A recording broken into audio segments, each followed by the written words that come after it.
और हीरो की अगर हिट हो गई है जी तो उसकी एंट्री पे समझ में आ जाएगा कि इसकी फिल्म हिट हो गई है। जी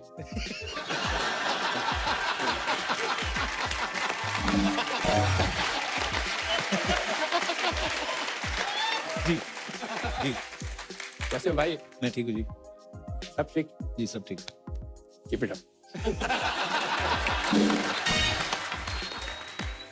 एंट्री हुई, जी पिक्चर फ्लॉप हो गई, आपको नहीं मालूम? सर हमारे लिए भी कुछ करिए। तो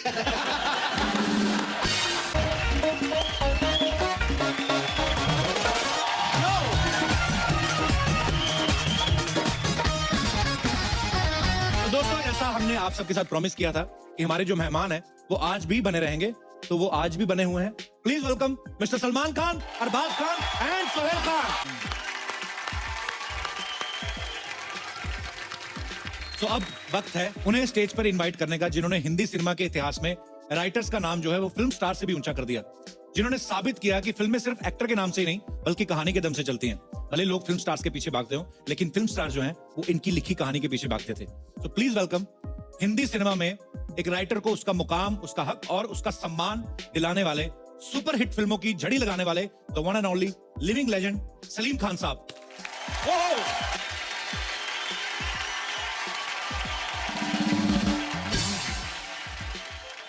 सलीम साहब, आपका बहुत बहुत स्वागत है।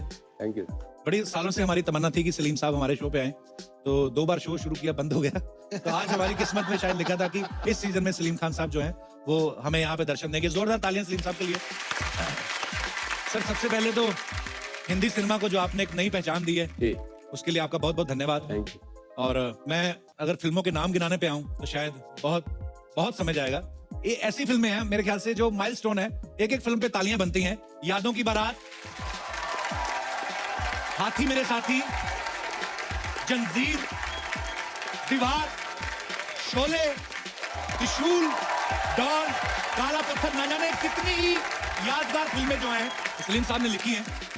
ये हिंदी सिनेमा का वो दौर था जब सलीम जावेद साहब की जोड़ी किसी भी एक्टर या किसी भी डायरेक्टर से बहुत बड़ी मानी जाती थी। तो सर, मैं बहुत सालों से ये तमन्ना भी थी कि जब आपसे मुलाकात होगी तो ये सवाल आपसे पूछा जाएगा कि आपने इतनी सारी फिल्में लिखी सर, उस समय जब आप सर फिल्में लिखते थे तब आप एक्टर को ध्यान में रखते थे या? दोनों तरीके से होता है वो। अच्छा जी। ये मतलब आपके पास एक सब्जेक्ट होता है, उसमें बहुत अच्छा कैरेक्टर होता है जी देन यू थिंक कि इसके लिए बहुत ही मौजूद कैरेक्टर कौन होगा, जी देन आप उसको अप्रोच करते हैं। जी जब जंजीर की स्क्रिप्ट कंप्लीट हुई तो सबसे पहले मैंने दिलीप साहब को कांटेक्ट किया, अच्छा जी। तो किसी वजह से उन्होंने नाइन कर दिया ना। तो इसके बाद फिर हमने धर्मेंद्र जी को सुनाई, वो किसी वजह से नहीं कर सके। फिर हमने देव साहब को सुनाई, अच्छा जी। प्राण साहब के घर पे, तो वहाँ पूरी कहानी सुनाई। तो देव साहब बाहर निकले, कंधों पे हाथ रखा और कहा कि it's a very good script, किसी भी वजह से अगर मैं इनकार करूँ तो it should not reflect on the script. Okay. कहानी बहुत अच्छी है and wish you all the best. फिर मैंने राजकुमार साहब को सुनाई, अच्छा जी। उन्होंने कहा जानी ये तो तुम हमारी कहानी ले आए। राजकुमार साहब बहुत ही इंटरेस्टिंग आदमी थे। इनकी एक पिक्चर बन रही थी उल्फत, अच्छा तो उसमें साधना जी थी, वहीदा रहमान थे, तो उन्होंने उनको खाने पे बुलाया। अच्छा जी। तो खाना लगने लगा, तो साधना जी ने कहा राज साहब खाना खाइए। तो कहने नहीं आप खाइए, नहीं कुछ तो खाइए, थोड़ा सा तो खाइए। तो नहीं आप लोग खाइए। तो कहने आप खाना तो खाते होंगे ना? जानी खाना तो हम खाते हैं, मगर इसका मतलब ये नहीं कहीं भी कुछ भी खा लें। सलीम साहब यहाँ पे मौजूद हों और हम शोले की बात ना करें, ऐसा हो ही नहीं सकता। सर, जैसे कहा जाता है कि मोर हमारा राष्ट्रीय पक्षी है, तो शोले हमारी राष्ट्रीय फिल्म है। और पाजी, वाहिद ऐसी फिल्म है कि जिसके नॉर्मली क्या होता है कि फिल्म स्टार जो इसमें कास्ट किया गया मेन हीरो है, बच्चन साहब है या धर्म पाजी हैं, वो तो चलो इस फिल्म में बाखूबी उन्होंने काम किया ही। इस फिल्म में घोड़े तक फेमस हुए, धन्नो, आज तक याद है हमें। अच्छा, जिन्होंने एक डायलॉग बोला वो भी फेमस कि सरकार मैंने आपका नमक खाया। अच्छा, जिन्होंने आधा डायलॉग बोला वो भी फेमस, पूरे 50,000। अच्छा, जिन्होंने आधा भी नहीं बोला, सिर्फ गोली खाई, वो भी फेमस। मतलब ये एक कमाल हुआ था, इसके लिए तो पहले तालियां बनती है। शोले आने के बाद हिंदी सिनेमा का तो रूप बदल ही गया। सर, आपकी लाइफ में क्या चेंजेस आए शोले के आने के बाद? दिमाग खराब हो गया। हाँ जी।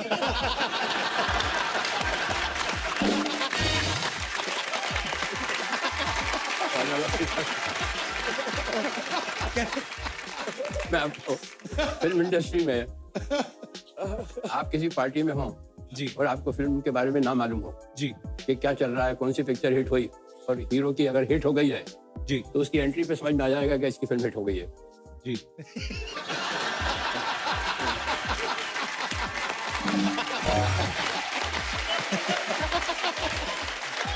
जी जी कैसे हो भाई? मैं ठीक हूँ जी।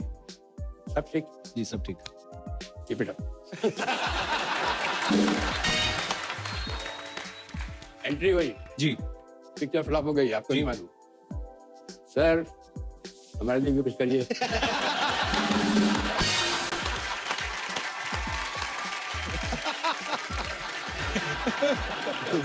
अभी भी है वो, चेंज नहीं हुआ।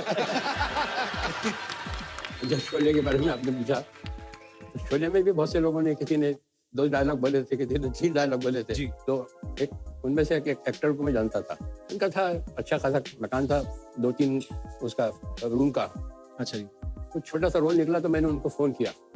अच्छा जी तो नौकर ने कहा कि कौन सा बोल रहे हैं? मैं सलीम खान बोल रहा हूँ। कहने में मैं देख के बताता हूँ कि वो है क्या नहीं है। 2 अच्छा बेडरूम का मकान था। अच्छा जी तो मैंने कहा क्या वानखेड़े स्टेडियम में रहते हैं क्या?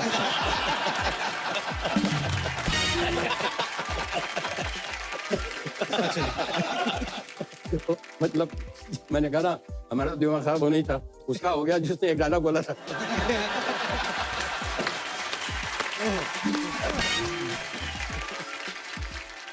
सिद्धू साहब तो क्रिकेटर हैं, जी मुश्ताक अली साहब एक बहुत अच्छे क्रिकेटर थे।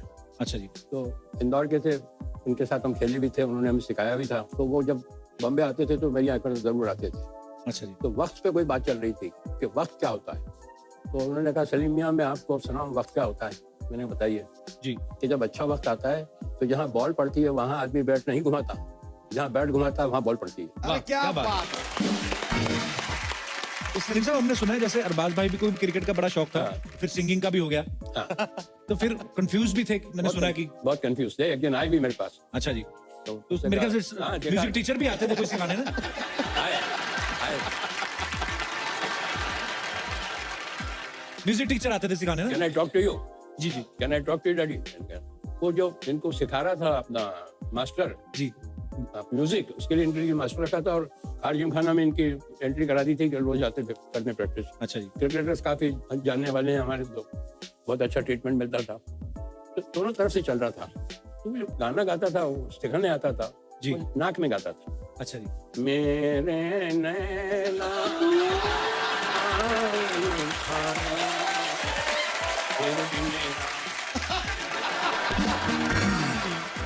ये उसको रिपीट करते थे। तो ये भी गाते थे मेरे नैना सावन आए। तो वो कहता था इनसे नाक में मत गाओ,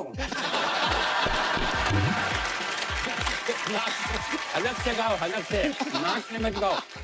तो ये आए मेरे पास तो कहा कि डैडी मैं as a career what do you think I should pick up, music और सिंगिंग और क्रिकेट? जी तो मैंने कहा बेटा तुम क्रिकेटर बनो। He said, अच्छा। have you seen me batting? I said, no, I heard you singing.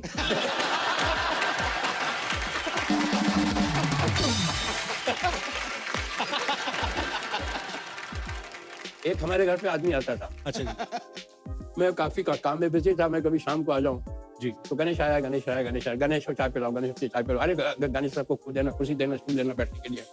मैंने कहा ये गणेश कौन है? मेरे इस घर में मेरे से ज्यादा इज्जत मिलती है इसको। इस घर में मेरे से ज्यादा इज्जत मिल रही है उसको। हाँ। मुझसे किसी ने भी पूछा मैं घर पे आया कि पानी पियोगे या चाय पियोगे? अरे चाय लाओ, पानी। मैंने कहा ये तो पता लगाना ही चाहिए मुझे, अपने घर में एक आदमी को मुझसे ज्यादा इज्जत मिल रही है तो ये कौन है ये आदमी? तो पता लगा जब वो पेपर लीक होता था एग्जाम का तो वो इनको लाके देता था।